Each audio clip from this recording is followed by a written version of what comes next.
전 9장 32절로 43절 말씀 통해서 무두장이의 집에서라는 제목의 말씀으로 함께 은혜를 나누고자 합니다.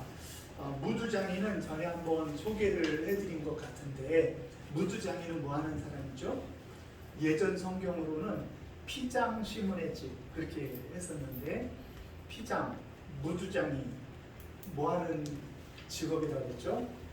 무두장이가 짐승의 가죽을 다루는 그런 직업을 의미합니다.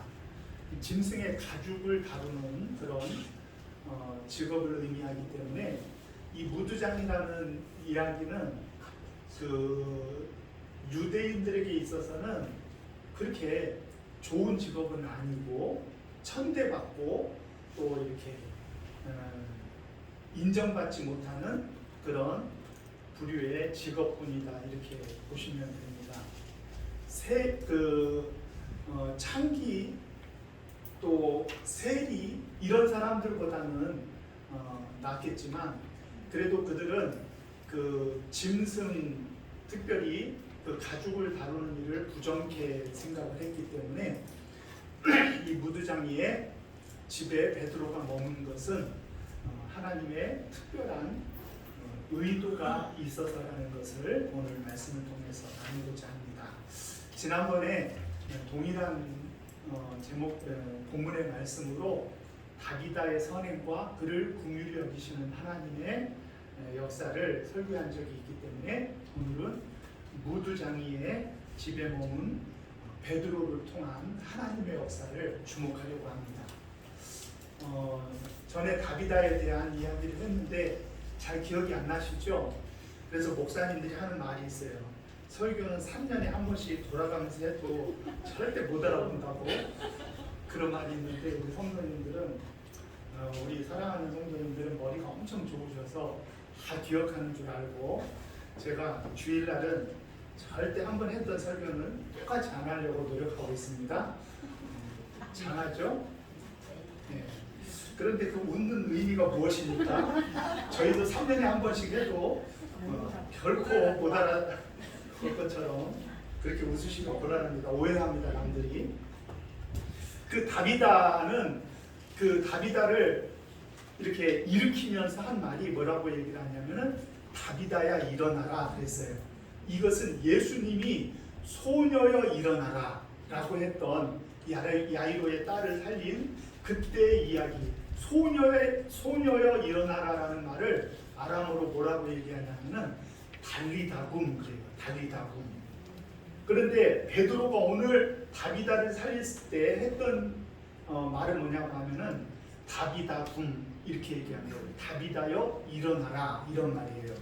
그러니까 거간 비슷한데, 그 달리다굼, 다비다굼이라는 말을 통해서 이 다비다를 다시 살린 거죠. 다비다가 다시 살아난 거예요.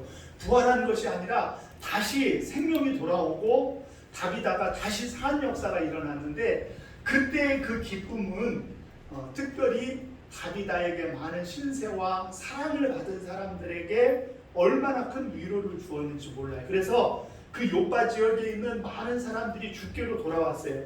그런가 하면 그 전에 루다라는 지역을 순회하다가 애니아라는 사람을 만났는데, 이 애니아가 중풍병으로 누운 지 오래란 말이에요.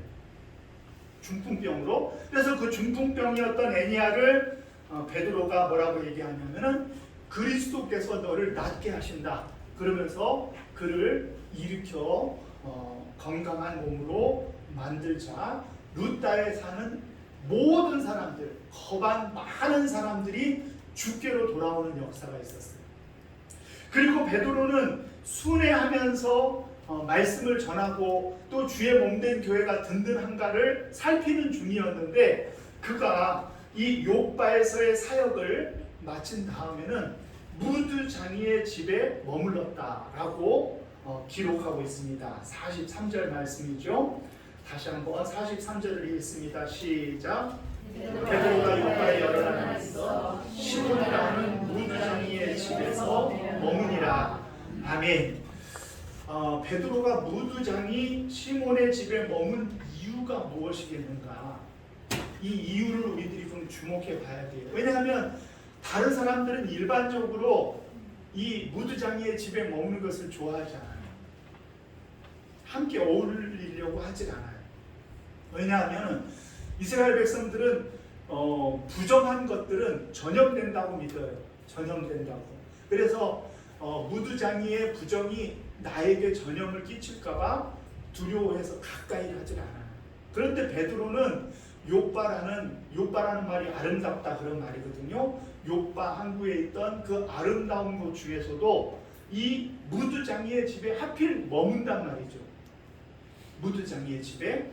우리는 이 무두장이에 머문 이유에 대해서 생각을 해보면은 여러 가지 학설이 있어요. 첫째는 이름이 똑같아서 거기에 머물렀다 하는 아주 유력한 학설이 있어요. 베드로의 이름이 뭐죠? 원래 이름이 시몬이죠. 네, 무두장이의 이름이 뭐라 그랬어요? 시몬이에요. 이름이 똑같아. 그러니까 이름이 똑같으니까 머물지 않았겠느냐 어처구니 없죠. 네. 그런데 이 베드로가 원래 시몬이라는 이름이 있었는데 왜 베드로를 불렸죠? 예수님께서 베드로에게 시몬에게 베드로라고 하는 이름을 더하여 주셨어요. 베드로라는 말은 반석이다 이런 말이에요. 반석. 반석 위에 교회를 세우리니 이 반석 베드로가 반석처럼 하나님 앞에 귀하게 쓰임 받기에 우리 주님이 요구하셔서 베드로라는 이름을 더하였는데 원래 이름은 시몬이죠. 두 번째 학설이 있습니다. 무두장이의 집에 왜 머물렀는지. 그 무두장이의 집이 해변가에 아주 멋지고 아름다운 집이기 때문이에요. 10장 6절 말씀 10장 6절 같이 한번 읽습니다. 시작. 그는 무두장이 시몬의 집에 유숙하니 그의 집은 해변에 있더라. 아멘. 요빠라는 항구가 아름다운 항구요. 지금으로 치면은 이스라엘의 수도 텔아비브 근처에 있는 아주 미항이에요. 미항. 요빠는 미항이라는 말이에요. 아름다운 항구라는 말이죠. 그 중에서도 이 시몬의 집은 해안가에 있었어요. 여러분 해안가는 뷰가 좋잖아요. 뷰가. 그러니까 거기서 기도하면은 하나님께서 더 잘 들어주시고 그곳에서 말씀을 묵상하면 말씀이 금방 깨달아지고 그렇게 되어질 것 같지요? 그래서 시몬의 해안가에 있는 이 별장 좋은 집에 베드로가 머물렀다 라는 유력한 학설이 있어요. 어처구니가 있어요? 없어요? 어처구니가 없죠. 어처구니가 없어요. 그러면은 왜 무두장이의 집에 머물렀겠느냐? 이 말은 사도행전에 쭉 흐르는 역사를 이해해야지만 알 수가 있는 거예요. 사실은 오늘 에니야의 사건, 루다에서의 사건과 요바에서 다비다 사건은 복선이에요. 어떤 복선이냐고 하면은 10장과 11장으로부터 해서 사도행전을 12장으로 넘겨주기 위한 복선이요 전제적인 하나님의 역사였던 거예요. 왜냐 그러면은 다비다의 사건이 중요하지 않아서가 아니라 그가 이 요바의 무두장이의 집에 머무르면서 베드로가 이 무두장이의 시몬의 신세를 지면서 해안가 집에 머무르며 그가 생각하고 그가 기억하면서 저항할 수 없는 하나님의 은혜를 받게 되어지는데 그것이 의미가 있다는 거예요. 그래서 9장 말미와의 이 말씀과 10장 11장에 나오는 말씀이 연결되어지는 과정 가운데 있다는 거예요. 연결되어지는 과정. 어떤 과정이냐고 하면은 고넬료라는 사람이 어디에 사는 사람이냐면은 가이사랴라는 곳에 사는 사람이에요. 가이사랴. 어차피 여러분들은 지명을 얘기해도 어딘지 모르니까 저를 보세요. 가이사랴는 저기 갈멜산 밑에 있는 항구인데 이 가이사랴는 그 이름에서 보듯이 가이사가 만든 가이사의 이름을 본따 만든 항구예요. 로마가 이 유대 지역을 통치하기 위하여 총독부를 둔 곳이고 로마가 개척하여 만든 아주 큰 공사를 해가지고 만든 신도시가 가이사랴에 있었어요. 거기에 백부장이 머무는 것은 당연한 거죠. 로마의 백부장이고 그곳에서 로마에서 오는 배와 그 모든 것들을 관장하기 위하여 아마 백부장이 거기에 파견돼 있었을 거예요. 그의 이름이 고넬료란 말이에요. 그는 로마 사람이었어요. 이방인이었어요. 로마 사람 이방인. 그런 그를 하나님께서 구원하는 역사를 이루어서 그 이방인들에게 주의 복음이 증거되어지고 전파되어지는 상징적인 그런 전도의 역사를 이 10장, 11장에 나오는 고넬료 사건을 통하여 이루시고자 하시는 거예요. 그래서 사실은 이 백부장이 베드로를 청했을 때 베드로가 안 갈라 그랬어요. 왜 안 갈라 그랬냐면은 나는 부정한 이방인들과 어울리고 그들을 위하여 말씀을 전하며 그들에게 복음을 전하는 것에 대한 선입견이 있어서 베드로는 그곳에 가지 않으려고 했던 거예요. 그런데 자기가 머물고 있는 곳이 어디라고요? 무두장이의 집이에요. 율법을 파괴하고 다른 사람들은 꺼려하는 곳에 머물면서 거한 것은 베드로의 마음이 이미 이방인들을 향한 하나님의 복음을 전파하는 데 있어서 준비되어진 마음이었다는 거예요. 그러므로 복음이라는 것은 언제든지 하나님의 놀라운 역사를 이루기 전에 마음을 무너뜨리는 역사가 있는 거예요. 항상 그래. 복음이라는 것은 우리들이 전하는 복음은 느닷없이 누구를 만났는데 예수 믿으세요 그러니까 기다렸다는 듯이 주님을 영접하고 따라오는 것이 아니라 누군가 그를 위하여 기도해요. 누군가 그를 위하여 간절함으로 그를 위하여 기도하는 그 기도들이 모여지고 마음이 그 사람에게 열려진 가운데에 내가 성령의 감동하심으로 복음을 전하잖아요. 그러면 그 가운데 하나님의 역사가 일어나는 거예요. 우리는 생각하기를 다비다가 죽은 가운데 살아났대. 루다의 에미야라는 사람이 중풍병에 걸렸는데 그 사람이 일어났대. 그러면 우리는 무엇을 주목하냐 그러면은 살아나고 일어난 것에 주목을 하려고 하는데 그들의 마음이 먼저 무너지지 아니하고는 역사가 일어나지 않는 거예요. 베드로가 다비다를 고치려고 할 때 과부들이 와가지고 어떻게 했어요? 자기의 겉옷과 속옷을 다 뒤집어 까가지고 보여주면서 이게 다 다비다가 우리를 위한 선행과 사랑으로 지어 입혀준 것이다. 그 어려운 가운데 처해 있던 과부들에게 그들의 하나님의 사랑으로 그들을 녹여놓은 것은 누구였냐고 하면 다비다였어요.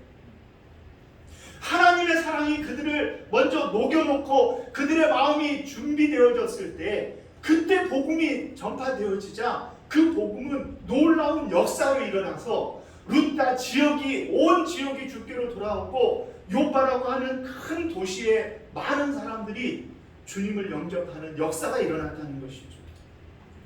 그렇기 때문에 우리는 선교의 역사는 언제든지 그 선교를 이루기 위한 준비와 그 기도가 중요한 거예요.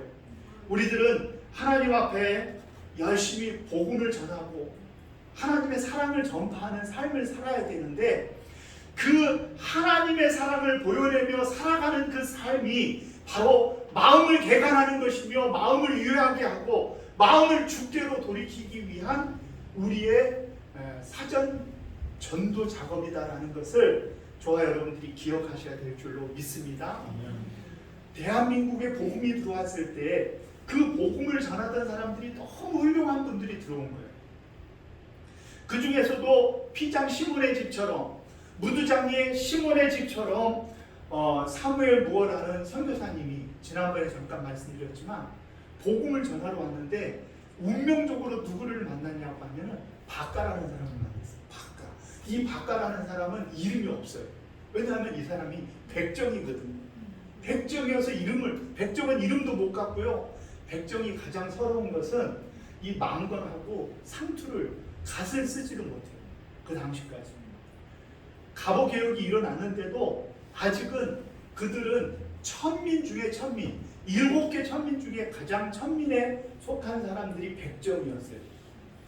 백정의 손에 의해서 종묘 사직에 드리는 고기도 다 드려지는데 그 사람들은 천대였고 그 사람들을 차별하고 그 사람들이 서럽게 하고 그랬거든요. 근데 이 박가를 만난 사무엘 무어 선교사님이 그 사람을 복음을 전하는 거예요.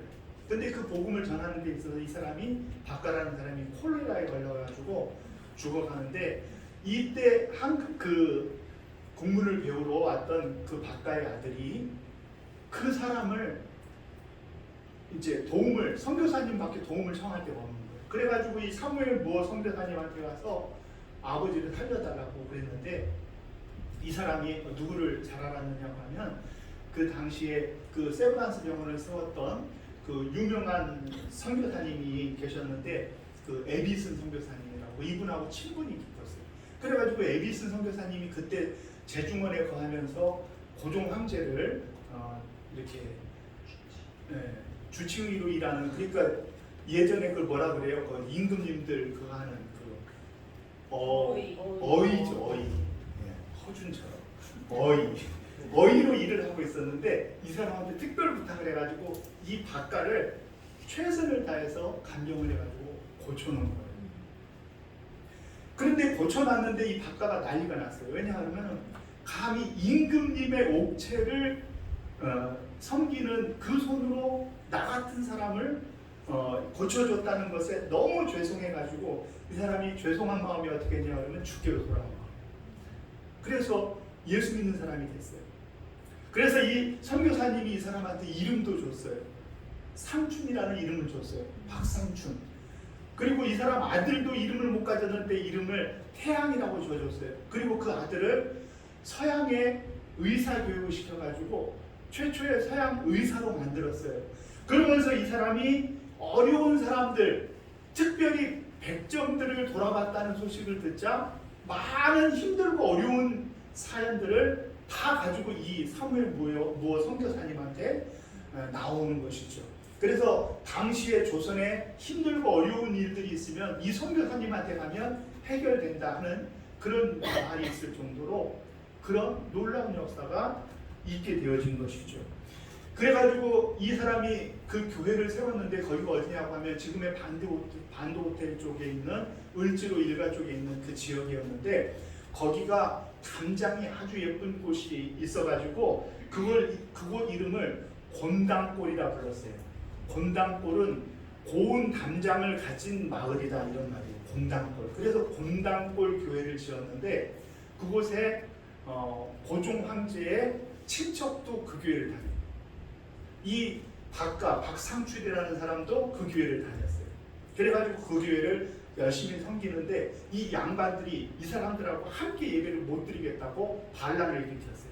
아무리 시대가 바뀌었다 해도 백정들하고 함께 예배 드릴 수 없다 그래가지고 분가를 해가지고 교회를 다른 곳에다가 교회를 세워서 다른 곳으로 나가버린 거예요. 그 교회가 홍문석골이라는 그런 교회를 세워서 나갔죠. 그래가지고 선교사님이 그 일을 위하여 간절히 기도하는 중에 그들이 스스로 성경 말씀을 공부하면서 어떤 역사가 일어나냐고 하면은 선교사님이 모두 함께 예배 드려야 한다는 그 뜻을, 예수의 정신을 그들이 성경 공부를 하면서 스스로 깨달은 거예요. 그래가지고 그들이 이제는 교회를 합쳐야 되겠다. 우리들이 따로 예배 드리는 명분이 없다. 라고 하는 가운데 이 곤당골 교회가 화재로 전소가 되어버린 거예요.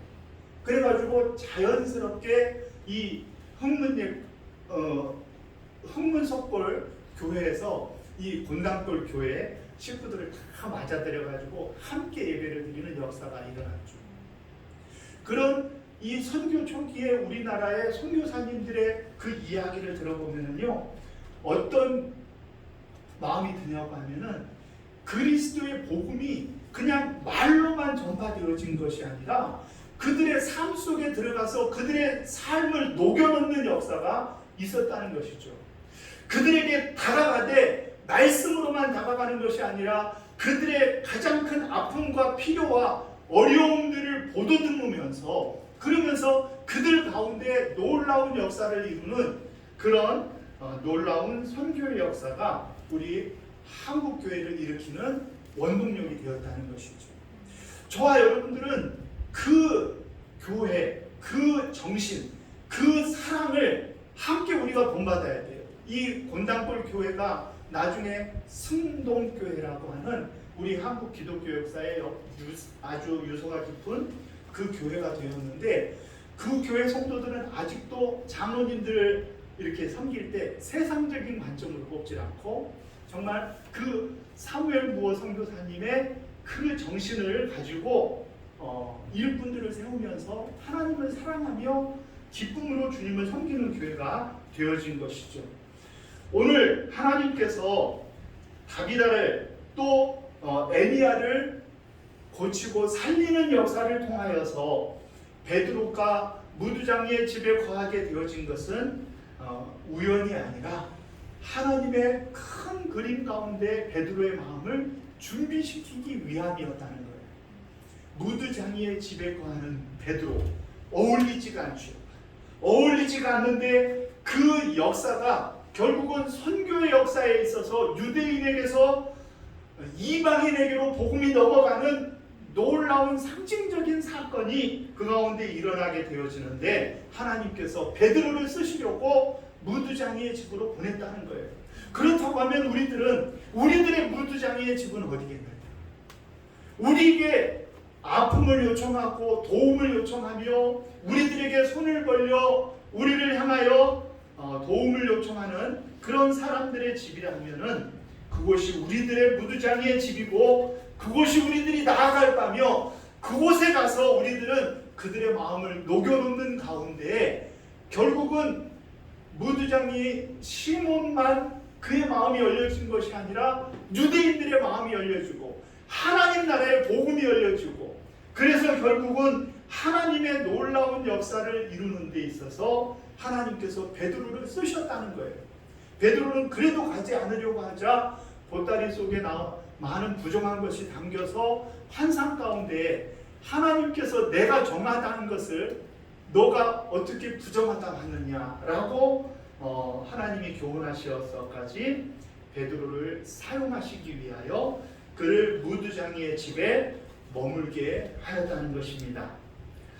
우리 사랑하는 교회는, 그리고 우리 한국 교회는 어디에 우리들이 머물러야 될지를 잘 알아야만 합니다. 환영하고 사람들이 존중하고 사람들이 부러워하는 곳에 머무는 것이 아니라, 사람들이 아파하며 비난하지만 차별하지만 우리들의 손길이 필요하고 우리들의 위로가 필요하고 우리들이 마음을 돋워줘야 될 그런 사람들이 있는 곳에 우리들이 머물 수 있다고 하면은, 그러면 하나님께서 여러분들을 통하여 하나님의 놀라운 역사를 이루는 일에 저와 여러분들을 사용하게 되어줄 줄로 믿습니다.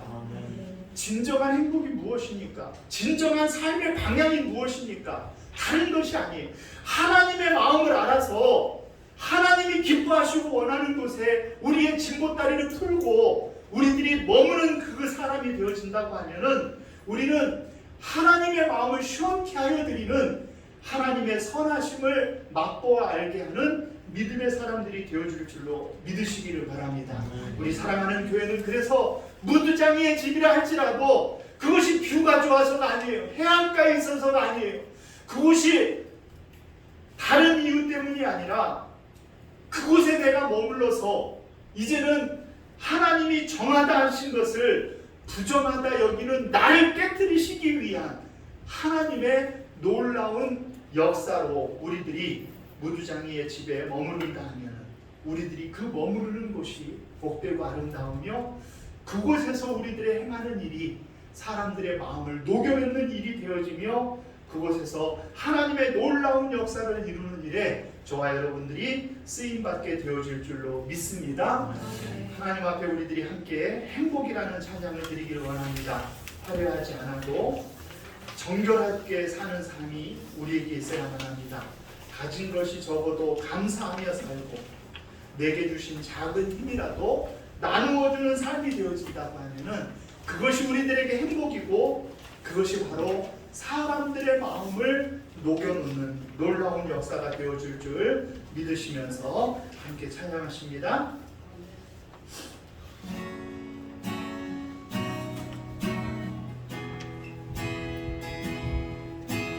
화려하지 않아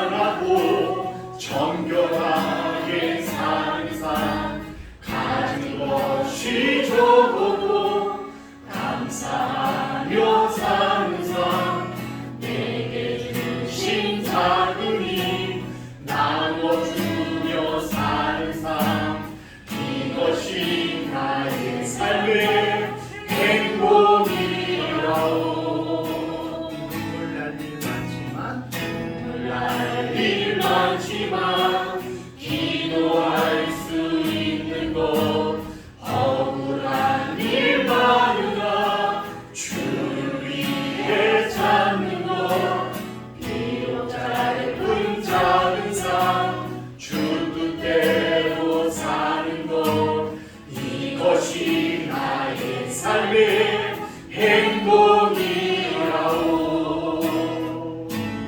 이것이 행복이라오. 세상은 알 수 없는 하나님 선물. 이것이 행복이라오. 하나님의 자녀로 살아가는 것. 이것이 행복. 자리에서 다 일어나셔서 다시 한번 화려하지 않아도 정결하게 사는 삶.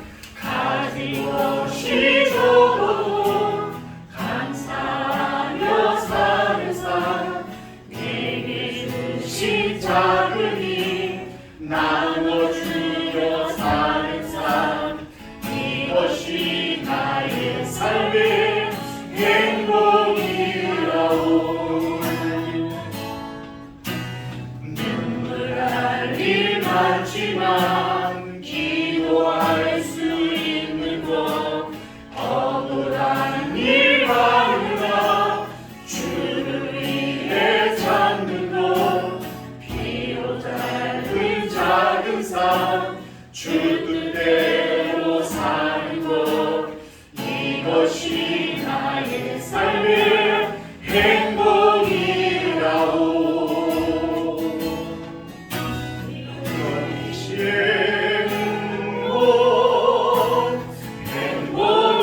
행복이라오. 세상은 알 수 없는 하나님 선물.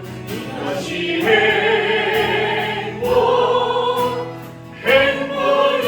행복이라오. 하나님의 자녀로 살아가는 것. 이것이 행복이라오. 이것이 행복이라오. 세상은 알 수 없는 하나님 선물. 이것이 행복이라오. 하나님의 자녀로 살아가는 것. 이것이 행복이라오. 아멘. 화려하지는 않아도 가진 것이 적어도 내게 주신 작은 힘을 나누어 주는, 눈물 날 일 많고 억울한 일 많아도 비록 짧은 작은 삶이나마 주 뜻대로 살기를 힘쓰는 그것이 우리들의 행복입니다. 주님, 세상은 알 수 없는 행복감을 가지고 주님 섬기며 살아가는 우리 사랑하는 성도님들을 주님 복 주시고 은혜로 함께하여 주시옵소서. 화려하지는 못하고 또 많은 사람들이 부러워하지는 않는다 할지라도 주님이 소중히 여기며 주님이 기뻐하시는 우리 사랑하는 성도님들, 매일매일 삶 속에 주님을 모시고 아름답고 행복한 삶을 드리게 하시며, 많은 사람들이 저들의 삶을 보면서 너는 무엇 때문에 그리 행복하고 무엇 때문에 그렇게 즐거워하며 사느냐 물을 수 있는 우리 사랑하는 성도님들이 될 수 있도록 축복하여 주시옵소서. 이제는 우리 주 예수 그리스도의 은혜와 사랑하신 하나님의 크신 사랑과 성령님의 감화 감동 위로 교통 역사하심이 주 앞에 나와 무두장의 집에 거하며 하나님의 음성을 들었던 베드로처럼 우리의 삶의 자리가 비록 사람들이 이해하지 못하는 자리라 할지라도 우리 하나님을 위하여 사람들의 마음을 녹여내며 그리스도의 사랑을 실천하며 살아가기로 다짐하고 일어서는 사랑하는 성도님들 머리머리 위에와 저들의 가정과 자녀들 위에와 하시는 사업과 일터 위에 우리 사랑하는 교회와 이 나라 이 민족 세계 열방 위에 이제로부터 영원토록 함께 있을지어다. 아멘.